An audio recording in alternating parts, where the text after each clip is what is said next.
Okay, your workout for today, a little bit different. If you didn't manage to get the running done from yesterday, I would maybe add the running after this portion as well.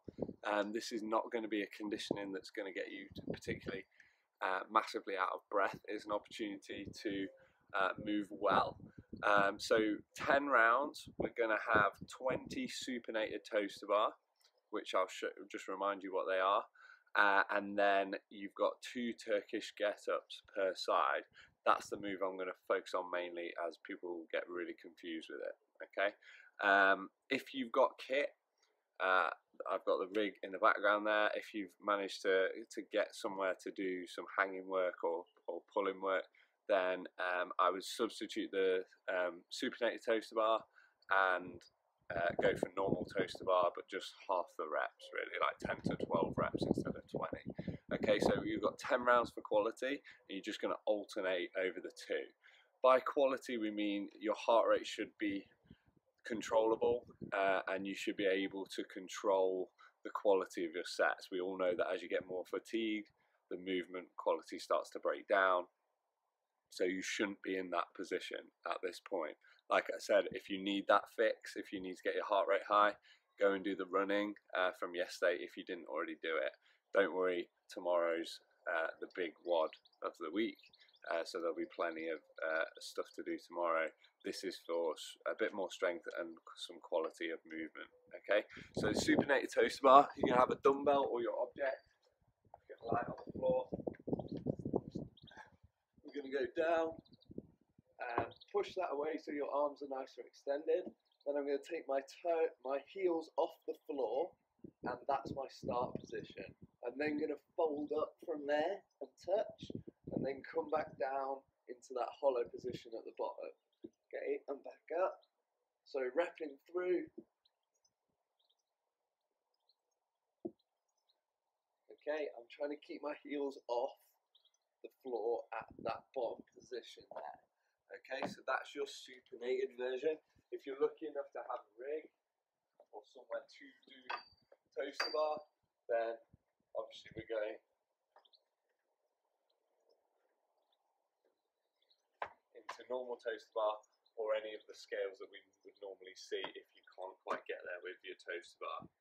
Okay, the second movement, the more complicated one, Turkish get-ups. I personally love these, and it's just about remembering the order of how it happens. Okay, what you're going to do, I prefer to start at the top, just because you're already stood up. So we're going to snatch that object up, and then we're going to go down in the most efficient way possible, keeping the shoulders stable and rotating round. Okay, so it might not feel like the best way of doing it with a lighter weight, but I can assure you that once you get heavy with this, if you go wrong even slightly, your shoulder will cave. Okay, so if you're getting up to like a 24 plus weight, 24 plus kettlebell, 30, 32, 40, then if you go slightly wrong with your shoulder position, you will lose it because the weight is so heavy. Okay, so practice light and then build your way up. What I would do is, if you're not sure about the sequence, do it without any weight to start with, and then go for your weight. Okay, so I'm going to show you without weight to start with, so I can talk as I'm doing it. What we're going to do is snatch that weight up there, or get it overhead. We've got our right arm up, so the left leg's going to go down into a lunge position, so you've overhead lunged. Okay, from there I'm going to lean this hand down to the floor so that I've got a straight line up through my arms. Okay, so I'm crouched over, I've got 3 points of contact, my knee, foot and hand. Then I'm going to sweep that leg through, and now I'm sat still with that weight overhead. Okay, from there I'm going to sit the other leg out and then lower myself down to as if I was in a bench press position. Okay, from there I'm just going to reverse the process. So that knee needs to go back up, and I need to go back to sit up and lean to one side. I'm going to go onto the elbow first, and then sit back up to this position. So I was sat like this before on the way down.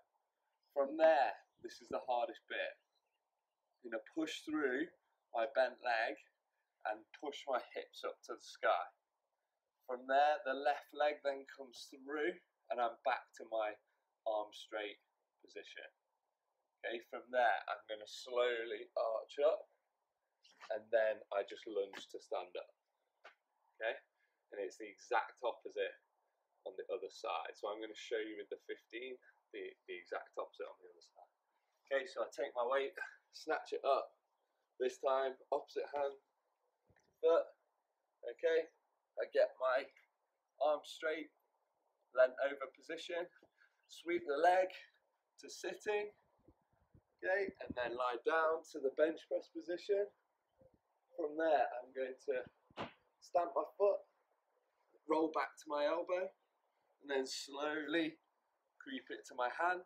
So I'm back in that sat position, bridge the hips up, sweep the leg back through, and then lunge to stand up. Okay, we're going to do 2 each side per round.